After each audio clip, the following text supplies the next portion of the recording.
चलो आगे बढ़ते हैं और इस यूनिट का लास्ट टॉपिक देखते हैं, दैट इज बीट्स। बीट मतलब ये वर्ड आपको पहले भी पता है, म्यूजिक से रिलेटेड है।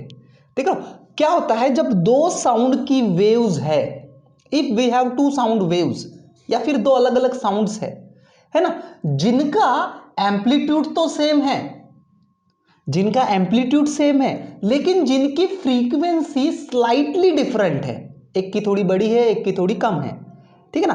क्या कंडीशन है, बराबर ध्यान से देखो, दो साउंड की वेव्स है ना, दोनों का एम्पलीट्यूड सेम है। एम्पलीट्यूड मतलब क्या होता है, ये जो है ये एम्पलीट्यूड है, ठीक है ना। तो दोनों का जो एम्पलीट्यूड है वो तो सेम है लेकिन दोनों की फ्रीक्वेंसी स्लाइटली डिफरेंट है।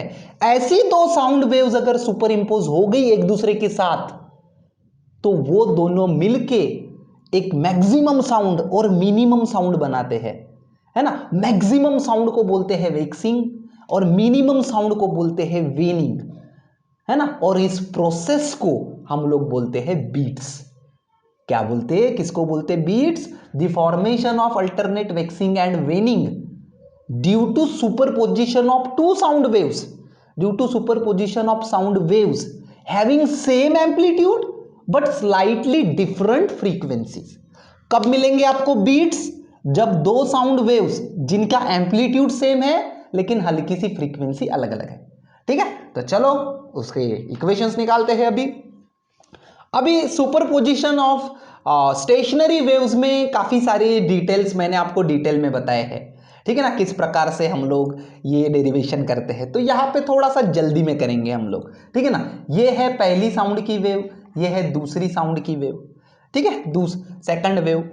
वेव का इक्वेशन कैसे रहता, a sine omega t plus delta, ऐसा कुछ तो भी रहता, ठीक है ना। लेकिन अभी यहाँ पे साउंड वेव में क्या रिक्वायरमेंट है मेरी, है ना, कि ये जो इनिशियल फेज डिफरेंस है वो दोनों का जीरो ले लिया और दोनों की फ्रीक्वेंसी जो है ना, ए मतलब रहता है एम्पलीट्यूड, बराबर, और ओमेगा को हम लोग लिख सकते हैं 2π/nt। तो हम लोग इस फॉर्मेट में क्या करेंगे, इक्वेशन लिखेंगे, ठीक है। तो for the formation of beats दोनों की फ्रीक्वेंसी हल्की सी कम ज्यादा होनी चाहिए। तो अज्यूम कर लेते इसकी n1 इसकी n2, और अज्यूम ये भी कर लेते कि n1 is greater than n2, ठीक है। और दोनों का एम्पलीट्यूड जो है, ये देखो साइन या फिर कॉस के आगे यहां पे जो रहता है उसको एम्पलीट्यूड बोलेंगे।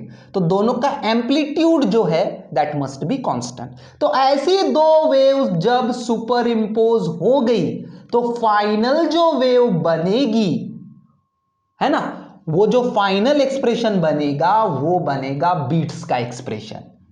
वो आपको अल्टरनेट मैक्सिमम और मिनिमम स्टेशनरी वेव के जैसा ही है, स्टेशनरी वेव के जैसा ही है। लेकिन स्टेशनरी वेव में ना हम लोगों को मैक्सिमम मिनिमम मतलब नोड एंटी नोड अलग अलग डिस्टेंस पे निकाले थे, आपने अलग अलग एक्स पे निकाले थे। यहां पे मैक्सिमम और मिनिमम साउंड अलग अलग टाइम के बाद सुनाई देंगे, मतलब यहां पे अलग अलग टाइम के बाद मैक्सिमम मिनिमम साउंड सुनाई देंगे, बस फर्क इतना ही है, ठीक है। तो चलो दोनों को ऐड कर दो, तो ए कॉमन निकल जाएगा, sine of 2π/n1t plus sine of 2π/n2t, ठीक है। स्टेशनरी वेव में भी ये फॉर्मूला बताया था, ठीक है। ये 2π/n1t को c बोल दो, 2π/n2t को d बोल दो, तो कौन सा आएगा इक्वेशन, है ना, ट्रिग्नोमेट्रिक एक्सप्रेशन कौन सा आएगा यहाँ पे, ठीक है ना। ए कॉमन निकालने के बाद sine c plus sine d था कि नहीं, sine c plus sine d, क्या था sine c plus sine d, 2 times sine c plus d/2 cos of c minus d/2। तो sine c plus sine d यहां पे यूज करेंगे, ए बाहर रहेगा, ठीक है। तो 2 टाइम्स, ये हो गया 2 times sign of 2π/n1t, 2π/n1t plus 2π/n2t by 2, बराबर, 2 कैंसिल, ठीक है। या फिर ऐसा भी लिख सकते हैं हम लोग, 2 कैंसिल करने की जगह ये 2π को बाहर निकाल सकते, ठीक है ना, 2π को बाहर निकाल सकते, 2πt को बाहर निकाल सकते, यहां पे बचेगा n1 प्लस n2/2 बचेगा ऐसा, ठीक है ना। तो साइन c प्लस d/2, ठीक है ना, तो 2π/n1t प्लस 2π/n2t, 2πt को बाहर निकाल दिए, ये देखो 2πt, तो बचेगा n1 प्लस n2 बाई 2।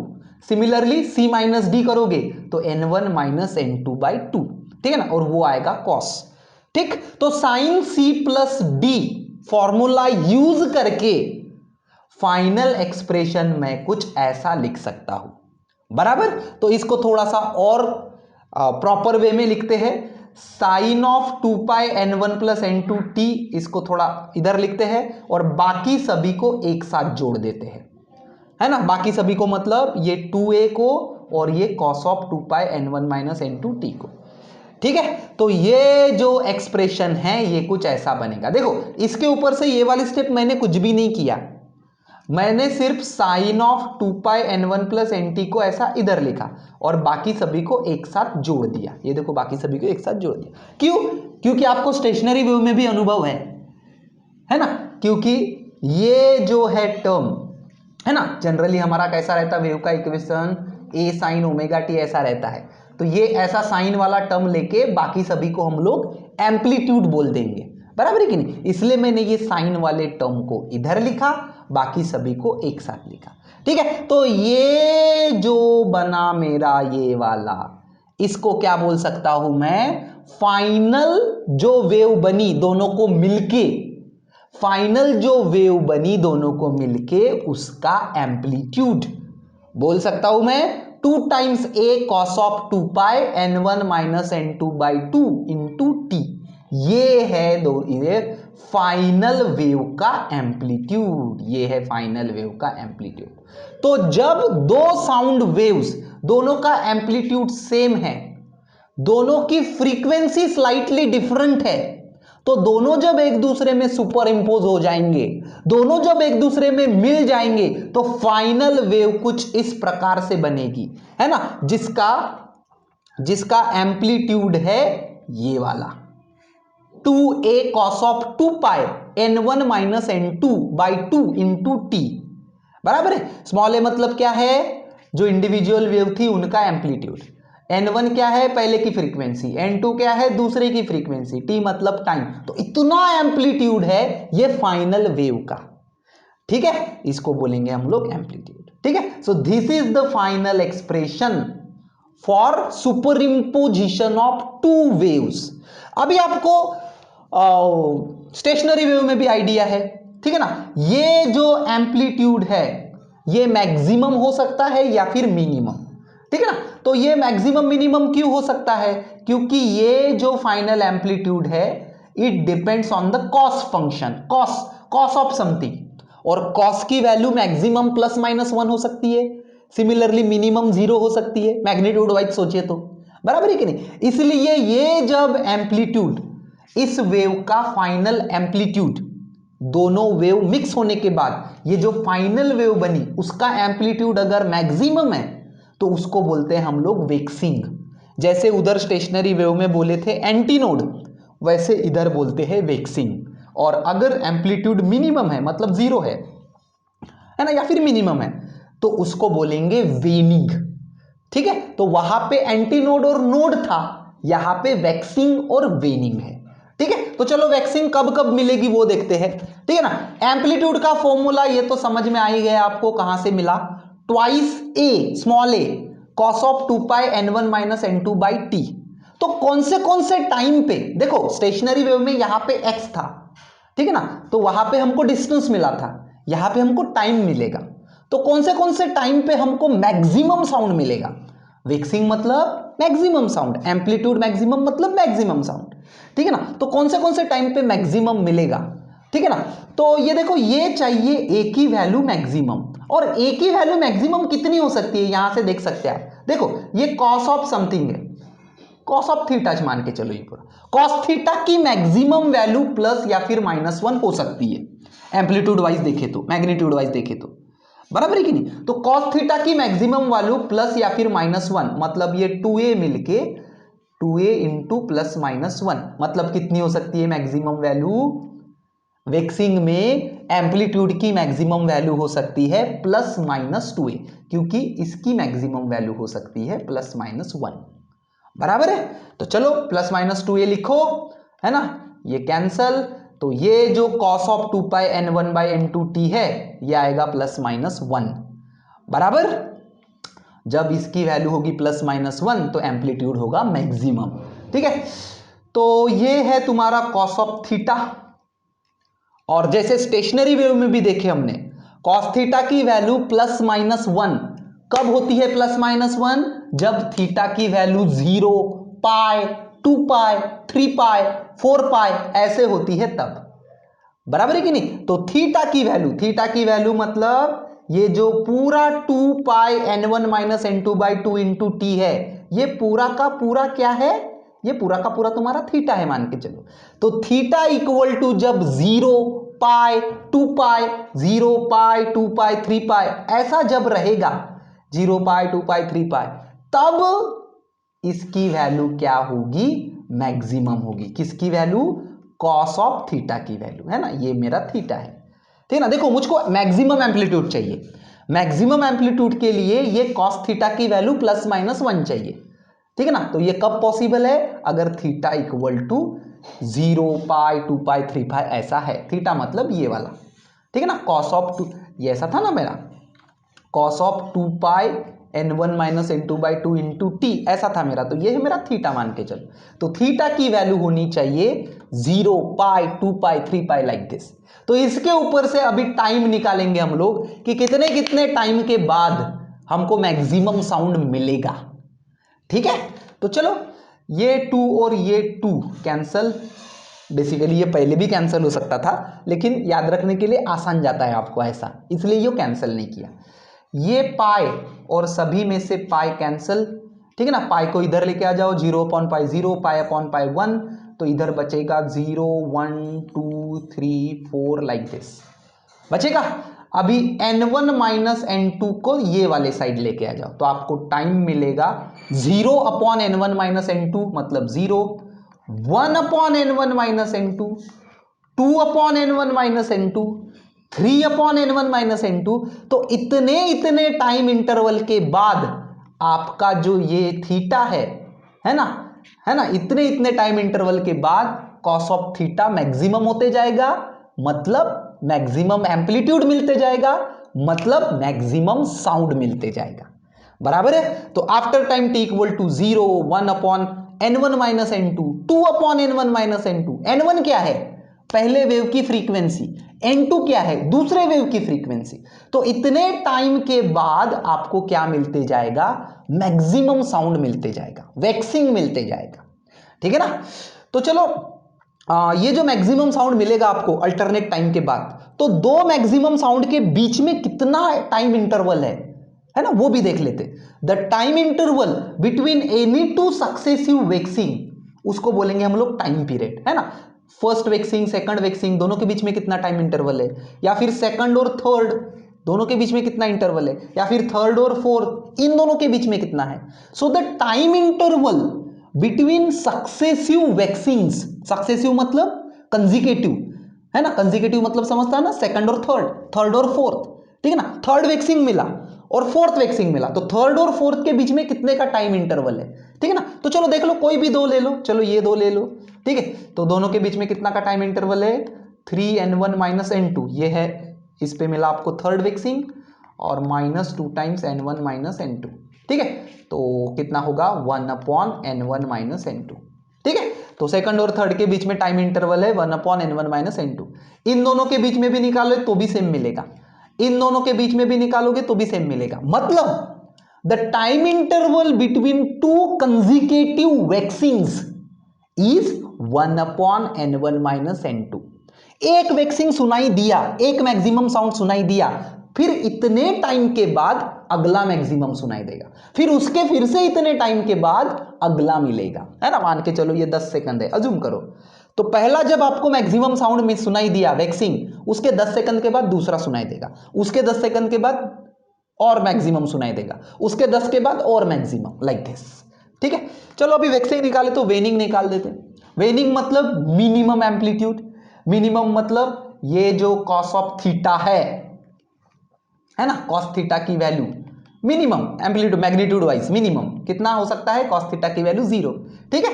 तो एम्पलीट्यूड कितना 0, तो चलो पुट करो 0, ठीक है। 2a इधर चला जाएगा 0 हो जाएगा, तो cos of 2 pi n1 minus n2/2 ये पूरा मेरा है थीटा, ठीक है। तो कॉस थीटा की वैल्यू 0, और कॉस थीटा की वैल्यू 0 कब मिलती है, जब थीटा कितना होता है, स्टेशनरी वेव में भी देखा था, जब थीटा की वैल्यू ऑड मल्टीपल्स ऑफ π/2 होती है, ऑड मल्टीपल्स π/2 मतलब क्या 90, π/2 3π/2 5π/2 ऐसा जब होता है तो ये कॉस थीटा की वैल्यू 0 होगी, मतलब अपना एम्पलीट्यूड जो है वो क्या होगा, मिनिमम होगा, मतलब आपको वेनिंग मिलेगा, मिनिमम साउंड मिलेगा, ठीक है। तो चलो यहां तक तो पहुंच गए है ना, थीटा की वैल्यू इतनी होनी चाहिए। तो इसके ऊपर से अभी हम लोग टाइम देख लेते कि कौन से टाइम पे मुझको वेनिंग मिलेगा, ठीक है।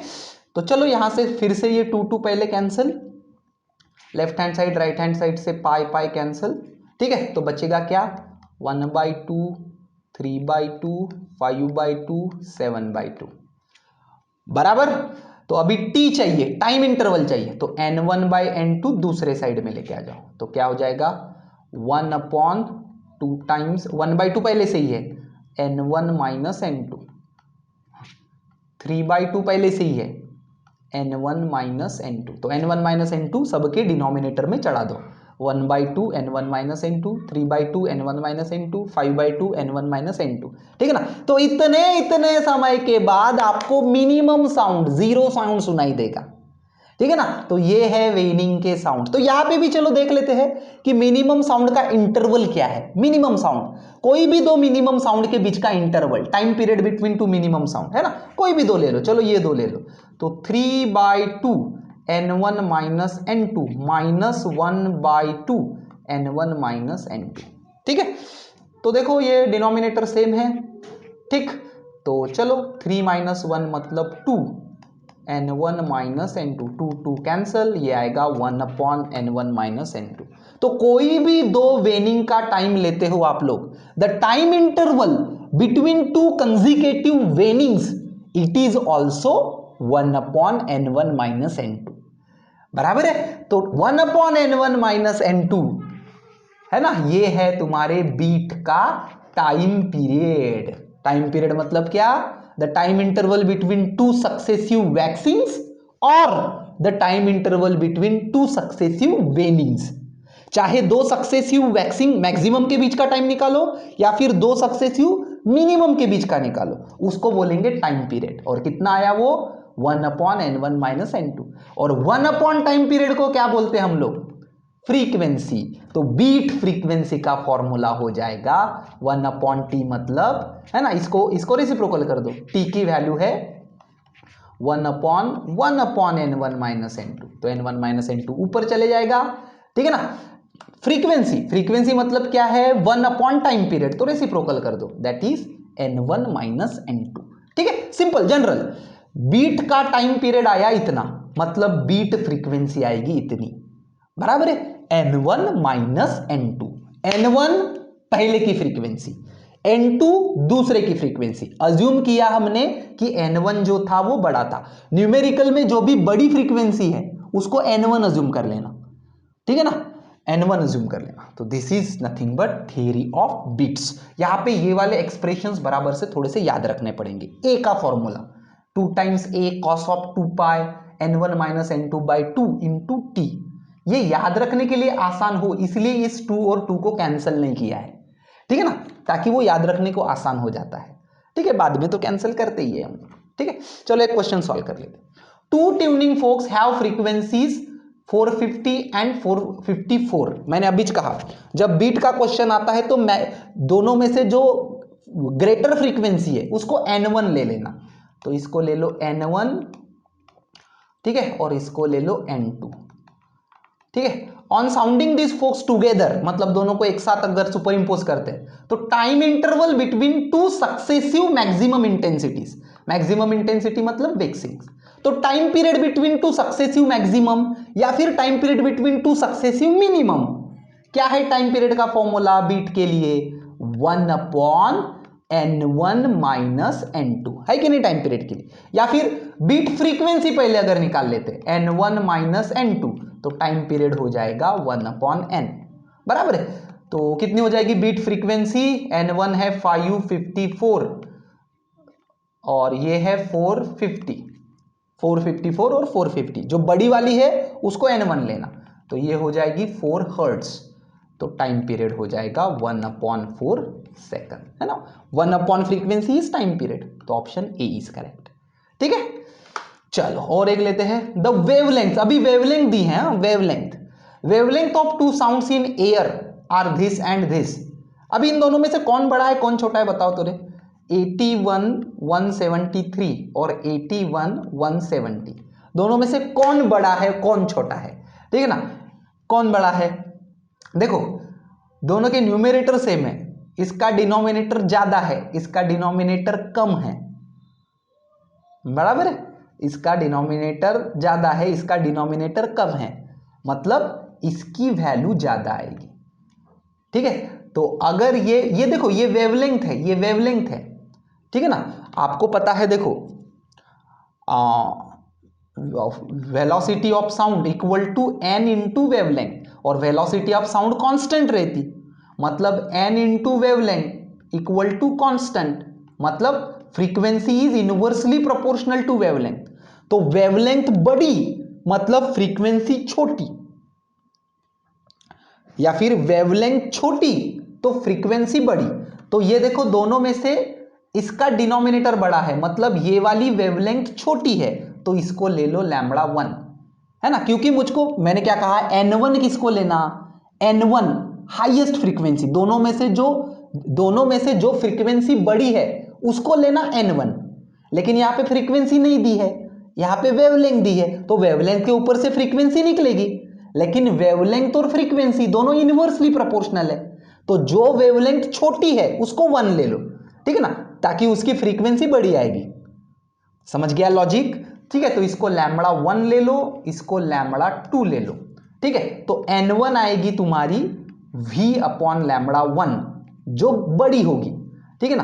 तो N1 आएगा V/λ1 और N2 आएगा तुम्हारा V/λ2। समझ गया क्या लॉजिक में क्या बोल रहा हूं, है ना। यहां पे मिस्टेक नहीं होना चाहिए। N1 माइनस N2, N1 मतलब बड़ी फ्रीक्वेंसी चाहिए, तो बड़ी फ्रीक्वेंसी मतलब छोटी वेवलेंथ, इसलिए छोटी वेवलेंथ को मैंने λ1 लिखा, ठीक है। अगर ये छोटी रही रहती थी, है ना, ये कैसे क्या छोटी वेवलेंथ है, क्योंकि इसका डिनोमिनेटर ज्यादा है, देखो, तो जब आप डिवीजन करोगे तो इसकी वैल्यू कम आएगी, तो छोटे वाले वेवलेंथ को मैंने 1 ले लिया ताकि मेरी फ्रीक्वेंसी बड़ी आ जाएगी, ठीक है।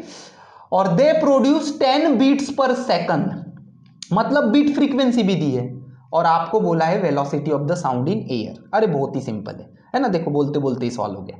बीट फ्रीक्वेंसी मतलब क्या है, N1 माइनस N2, ठीक है। चलो रखो N1 की वैल्यू V/λ1 और N2 की भी रखो, क्योंकि V मतलब वेलोसिटी ऑफ साउंड, वो कांस्टेंट, ठीक है। तो V/λ2 हो गया। तो दोनों में से V कॉमन निकाल लो, 1/λ1 माइनस 1/λ2, जम गया।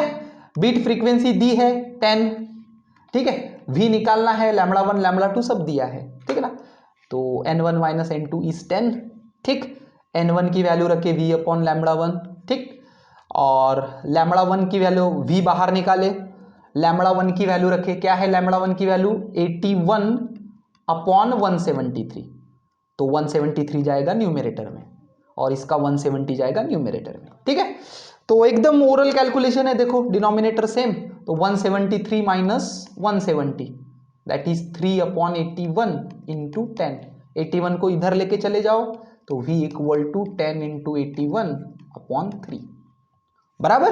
तो ये आएगा 270 मीटर पर सेकंड, ठीक है। अभी ये वेलोसिटी ऑफ साउंड आपको पहले से याद भी होती है है ना, लेकिन जो याद है वो नहीं लिखना, जो बराबर आंसर आता है वो लिखना, क्योंकि न्यूमेरिकल में वैल्यूज ऐसे रहती है कि जो आपको याद है उतना नहीं आता जनरली, ठीक है। तो ये वाले पेजेस बराबर से पढ़ लेना।